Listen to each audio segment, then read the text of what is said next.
It is now time that this complete medical science is exercised holistically to all forms of life. Dr. Ovia and I, with immense pride, welcome you all to the third scientific session on homeopathy in agricultural and veterinary care. To further enlighten us, I call upon Dr. Shivang Swaminarayan, Co-Chairman, Homeopathy Ayush Industry, Honorary National Secretary, Pharmacy Wing of Homeopathic Medical Association of India since 2011. He is an avid researcher, thinker, influencer, trained clinician and management professional. His professional engagements with modern, traditional and veterinary medicine gave him opportunity to work in domestic and international markets in various domains. I welcome you, sir.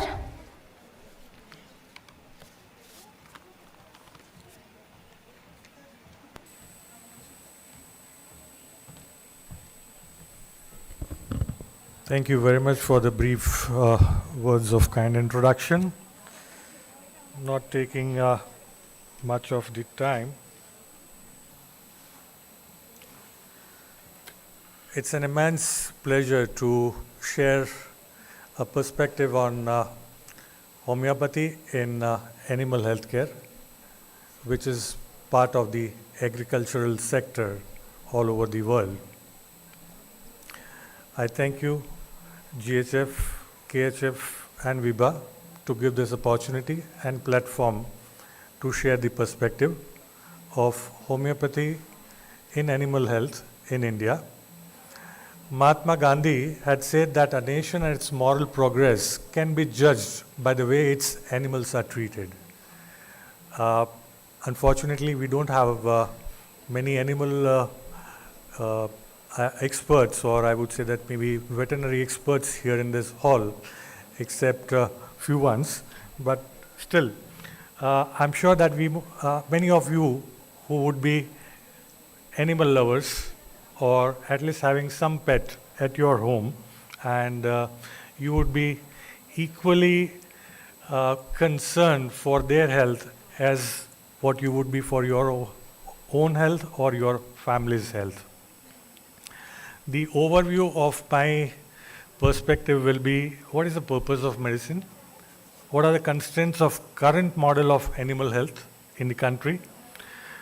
What is homeopathy to offer for animals, and especially the food producing animals, that's the dairy animals? Some of the trials and scientific research that has happened within India in the universities,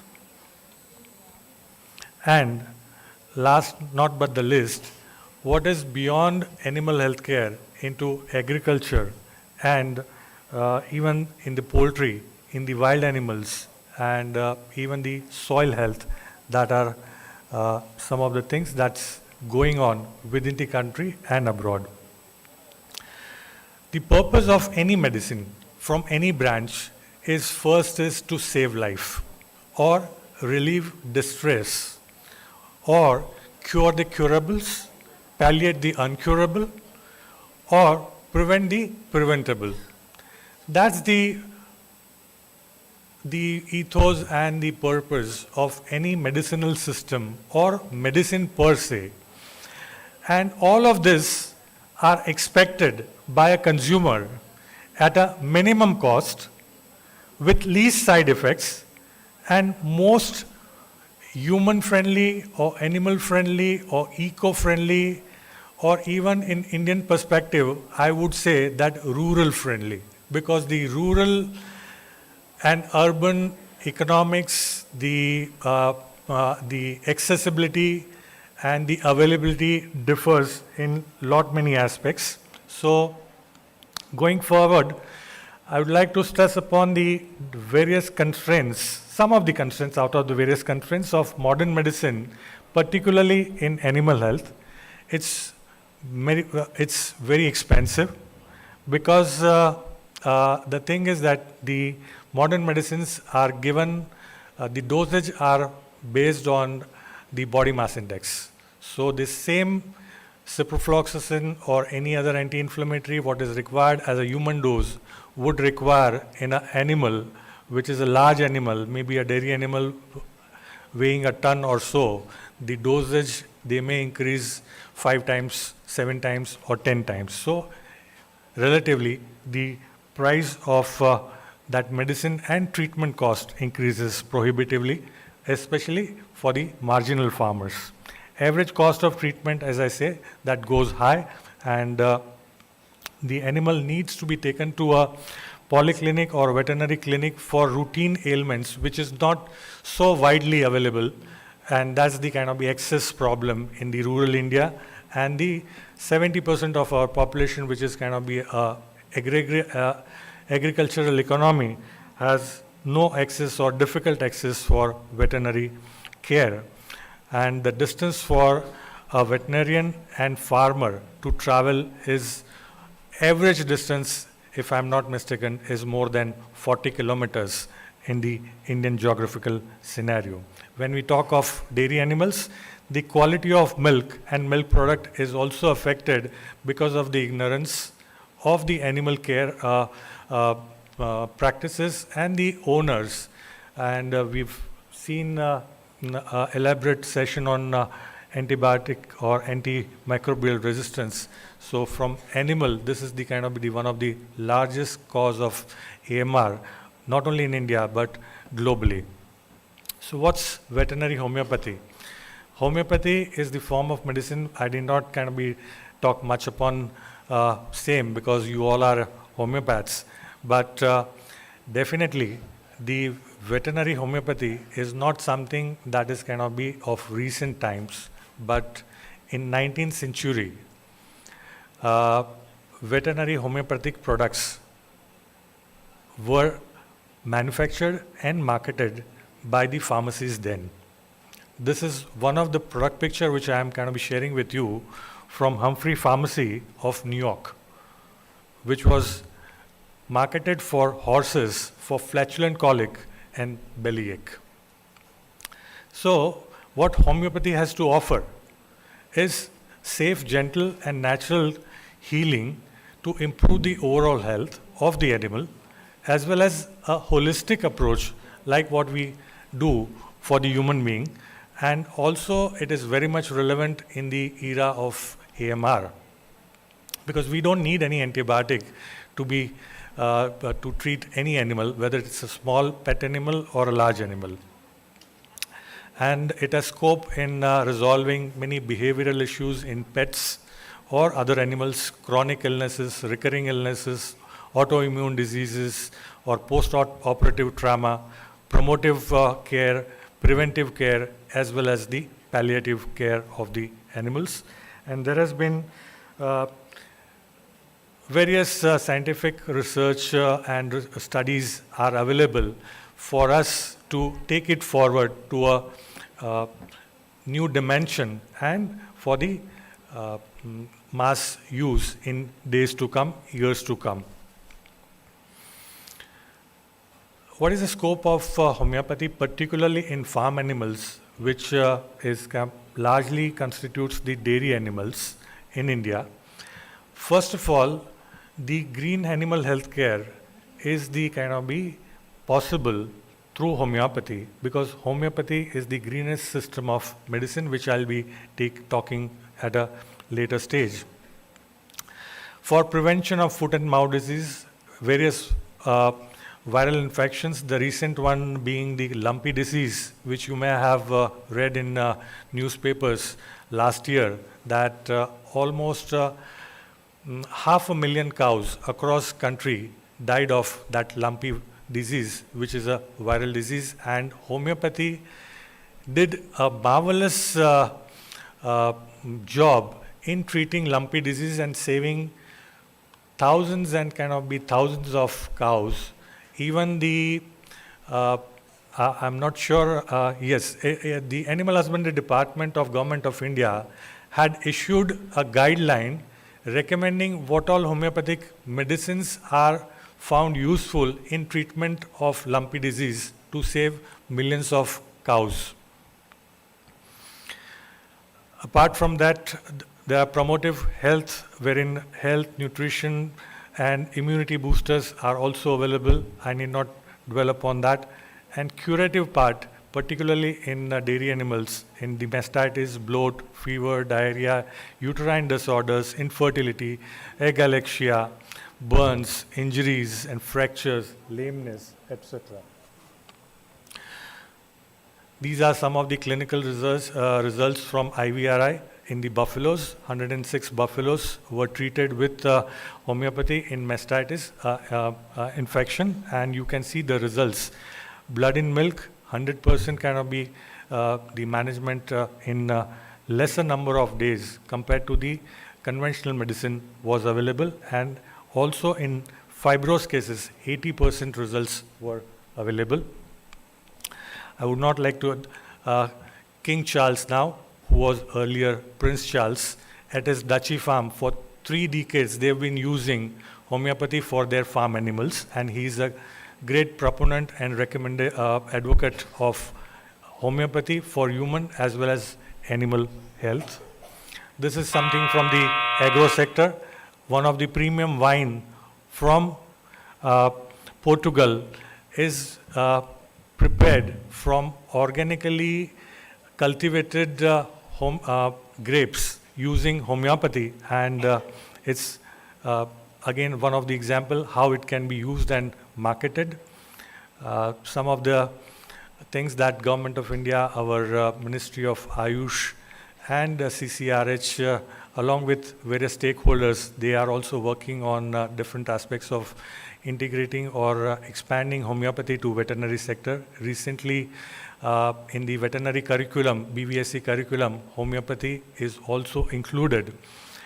Homeopathy is the greenest form of medicine today available because it has low carbon footprint, it is natural, it has got less energy footprints, and there is no water, soil or air pollution in the manufacturing involved.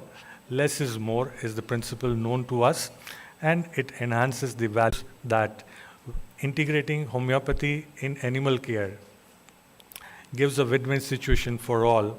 For the it's for healthy animals, clean environment, unadulterated food. That's what we recognize as organic food, residue-free dairy products, health benefits for homeopathy industry, and the home attention.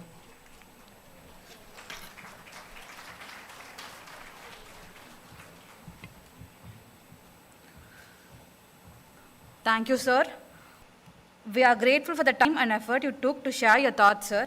And the next speaker of the session is Dr. Uttareshwar Pachengaonkar, who is the director of more than 40 years. He was an ex-principal of JKS Homeopathic Medical College, Lattur.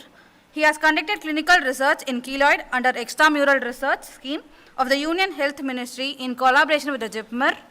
He has been the chief investigator in the project Homeopathy in Agriculture under funding from the Tata Trust. And I hand over the stage to you, sir.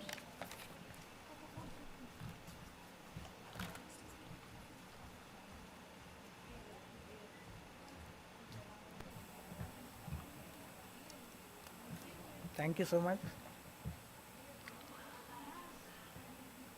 The first thing, the question comes that why and how homeopathy is used in plants and animals.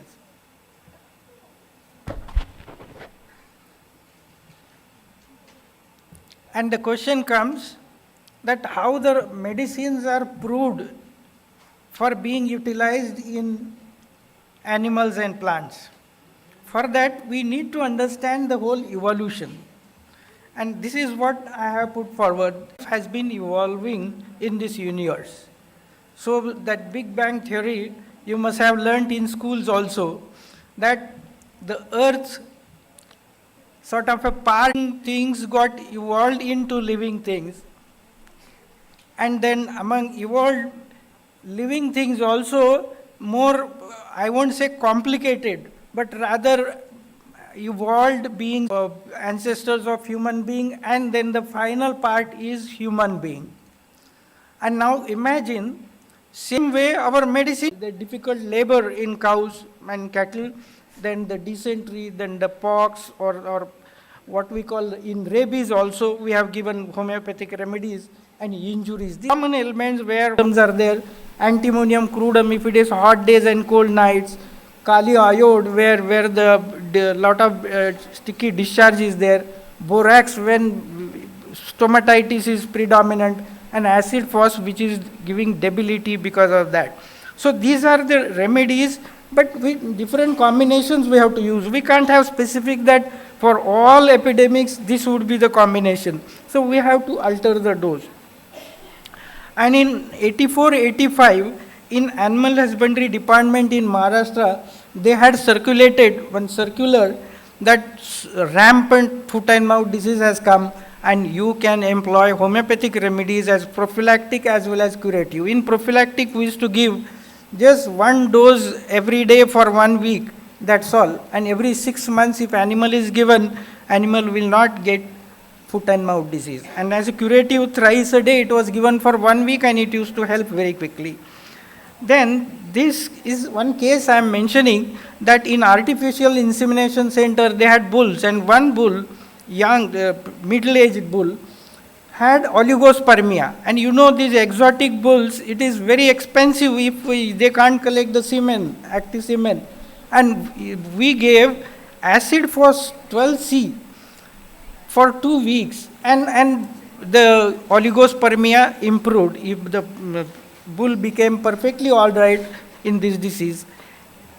And here in agriculture, this was regarding, I gave 2 examples in cattle. In agriculture, we started working that people are giving NPK fertilizer. Can you imagine how many lakhs crore rupees we must be spending on NPK and again spoiling our soil? So we thought of giving potentized. So NPK, we started working on that, and for enriching soil, then we started using remedies as prophylactic for viral diseases like yellow vein mosaic disease, and then therapeutically diseases, and again this side. This is how the remedies we worked in agriculture. Urea we potentized. It is available in pharmacy. Urea 6C, 12C and 30C. Phosphorus, that NPK, N is urea, phosphorus, kali sulf K, calcarea carb. See, supposed to be calcarea carb, agriculture scientists would say it is just neutral. But when we potentize it, it has wonderful effect on the crop. Same like our natramur. We eat salt every day. But natramur, when it is potentized, it has altogether, tremendous potential of work. Same way Silicea, and even Staphysagrea where parasites come. And Staphysagrea also is supposed to help. So this way we started working on that, and we have wonderful results. Last 15 years we have been using it in agriculture. 2007 we started, and in veterinary we started using these remedies right from 1983, and this has become very popular field. Sorry. Thank you so much for giving opportunity for this. Thank you so much.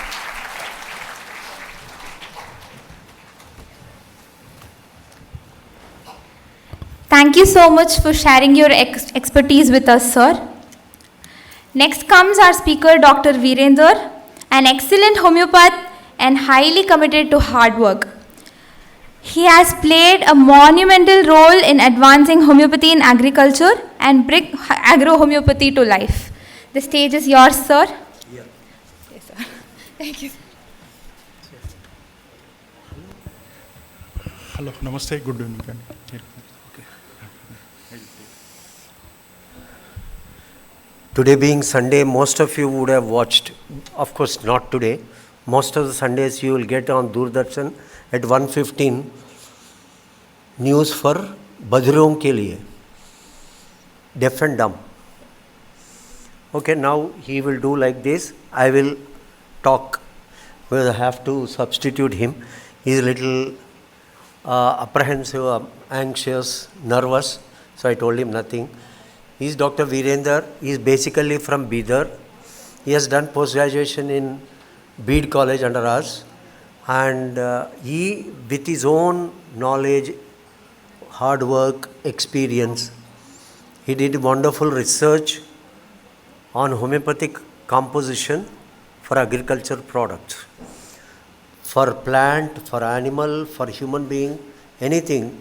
He treats lot of incurable cancer cases also. And it is a of India certificate. We can't copy him. He can't even give it to me also. Okay. This is Now, scheme you have given for the government of India. They have given this scheme to give the homeopathy medicine in for PMG only. Government of India has given this particular circular under some scheme to give homeopathic medicine. Then this is Krishi Vigyan Kendra Baramati. The trial results, they have done their own trial with his product in their own agriculture land. And KVK Sharad Pawar, Anita Patel was also there. You are not telling anything? Okay. So that there also they have agreed and they have given a certificate as well. These are all the things, the products. Capsicum crop treated with homeopathy medicines for residue free from farming. Perfectly organic farming. You would have gone to all super bazaars. If there is any organic product brand there, it would be double the rate than what we get it. But if you use homeopathy, you don't need to spend so much. Kirtafal is the one which he has, like how he has to use and all that. That's not the thing. So many trials have been done and many people have come forward. Many companies, many pharma companies also have come forward. They have offered a great fortune for him to give that composition to them so that they will produce in crores and crores. This is why, like Kirtafal homeopathic, this poster presentation in Maharashtra University of Health Sciences. Okay, he is Virender, you can see, right? Not the speaker. Dharwad, recently on millets. Who is he? Vice Chancellor. Vice Chancellor of Dharwad Krishi Peeth Agriculture University. They are felicitating. Okay. So this is just a glimpse. It took 3 of my homeopathic Vijnana Sammelan series to bring him onto the stage. 4th one he agreed at least to come here. Yesterday also he was telling, sir, should I get into train? Get in. So likewise he came. Bill Gates? Chief Executive Officer. Bill Gates Chief Executive Officer visited. Bill Gates Chief Executive Officer also visited. There are many things, photos, everything. Poor man, he can't spend much time, techni savvy, he is not, we are also not. But he doesn't have, he is very down to earth, you can see, right? He produces that product and gives it to, like tons and tons of produce has increased with the use of these products. And it is purely homeopathy. Promise. Okay. So that's what it is. Homeopathic product yielding, but also higher produce. So that's the greatness of Dr. Virender here. So one round of applause for him, not for me. Thank you very much.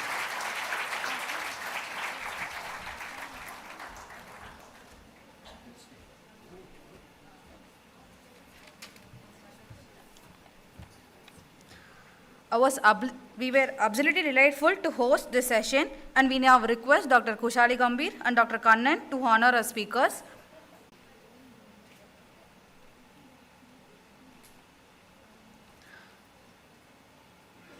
I request our speaker, Dr. Shivang Swaminarayanan, to receive the memento.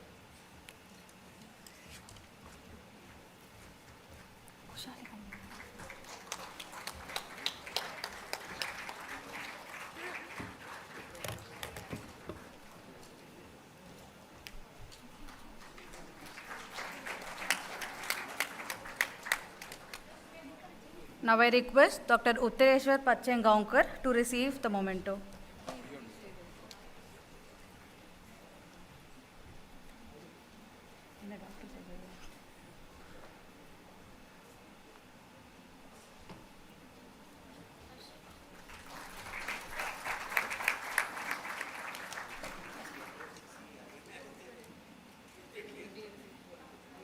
Now I request Dr. Virender sir to receive the memento.